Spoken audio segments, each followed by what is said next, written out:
So, all of your teachers and I have been noticing that many friends love to use the partial sum strategy for addition. The partial sum strategy involves splitting numbers up by place value and adding. So, we thought we'd show you the subtraction version of that, which would be to split the numbers by place value and subtract. The only thing is, this strategy doesn't always work straightforward. So, we'll get into that when we get there, but let's look at an instance where it is simple to use this strategy with subtraction. So let's see, I'm gonna start by breaking up the numbers into their places. So remember how we do that is by drawing 3 lines coming out of the numbers. And then I'm going to use different colors to show you the hundreds. So I'm going to put my hundreds in blue. So I have 200 and 274 and 100 and 152. I have 7 tens or 70 in 274 and 5 tens or 50 and 152. And I have 4 ones in 274 and 2 ones in 152. So once I've split my numbers or decomposed my numbers, I am just going to go ahead and get started subtracting by place. So I'm going to start by subtracting my hundreds. I will take the 200 from 274 and subtract 100 from it. And that will give me 100. Pretty straightforward.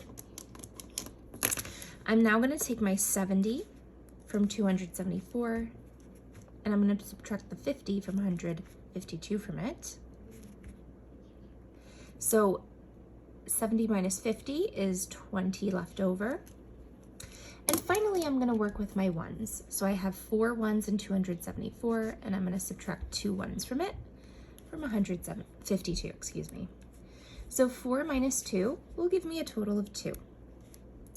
So what I would have to go back and do is just combine these numbers.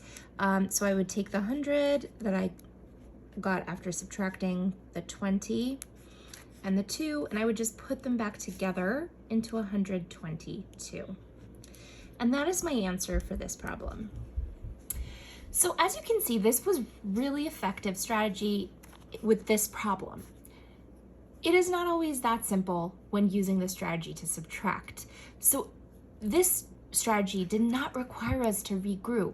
That means we didn't have to trade in amounts from other numbers because every number on this side could be taken away straightforward from this side of this number. So that's because we are not regrouping in this problem. When we are regrouping, it gets a little trickier. So we're going to look at that next. So the thing is, if you want to use the strategy, you have to be comfortable using negative numbers. And this problem is going to show us why. Because it is going to involve us subtracting with negative numbers and working with negative numbers. So I'm going to go ahead and start the same way I started off my last problem. I'm going to draw 3 little lines so that I can decompose my numbers. And I think I did blue for the 100, so 400 in this number and 200 in this number. I have 20 in 425 and 10 in 218. And I have 5 in 425 and 8 in 218. So you should be very familiar with decomposing numbers at this point because we've done it for addition and now we're doing it for subtraction. So after I've decomposed the numbers, I'm going to get started by subtracting my hundreds again. Take 200 from 400. And that's going to give me a straightforward answer of 200. That was simple to do because I can take 200 away from 400 because I have enough to give. Let's try with the tens. Let's see if it's straightforward with the tens. So I have 20 minus 10. Can I give someone 10 marbles if I have 20? Yes, I can do that. 20 minus 10 is therefore 10. But let's try 5 and 8. Now, I know a lot of friends like to reverse these, but that cannot be done because that will change the amount, and that will change the answer to this problem, which won't work.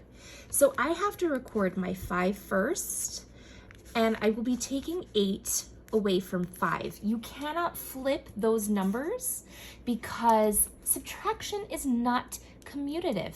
That means you cannot flip around your numbers in a subtraction problem and have it work out. Only addition is commutative. That means you can flip the addends. So I'm thinking, okay, I have 5 things, but I need to give someone 8. I have 5, for example, marbles, but I need to give my brother 8 because I borrowed 8 from him. I lost 3. Uh-oh. So that means after I give him the 5 back, I will still owe him those 3. That's why we put a negative 3, because I do not have those 3. Okay? This is what I'm saying. If you're not comfortable working with negative numbers, I wouldn't use the splitting up by place value strategy for subtraction. But if you think you can handle this and this makes sense to you, feel free to try it. So then what we have to do is we have to combine our numbers again. So it is fine to do, we're going to start by adding 200 plus 10 together because we can combine those. They're both positive numbers. You might see a positive number with a little plus sign in front of it, meaning it's a positive number. If we're talking about money, that would mean I have this $200. I have this $10. So 200 plus 10 is 210. But now I have a negative 3. So I can't just go in and add 210 plus 3 because I don't have that 3 to begin with. So I'm going to bring my 210 down. And what this is actually telling me to do is either I'm adding negative 3, or I could just remember that I would just have to subtract 3 from 210. So if I were to subtract 3 from 210, my total would be 207. So if you are a person that really understands negative numbers and would like to work with negative numbers, you can feel free to use this strategy. If you think this makes sense to you, yes, I can use this as a strategy. I actually really like this as a strategy. If you're looking at this and saying, I have no idea what's happening right now, you don't have to use this strategy. You don't have to learn it yet. You can learn it when you get more comfortable with positive and negative numbers.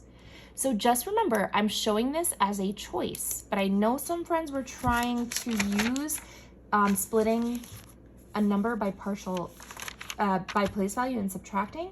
It works out sometimes, as you can see, very easily without having to think about it, but sometimes it requires you to work with negative numbers.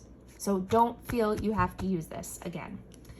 All right, friends, what you're gonna do now is just go ahead and look at the problems that follow and choose any strategy that we have learned in school to solve. Please make sure to show all your work, regardless if you solve on Nearpod or on paper. Have fun today.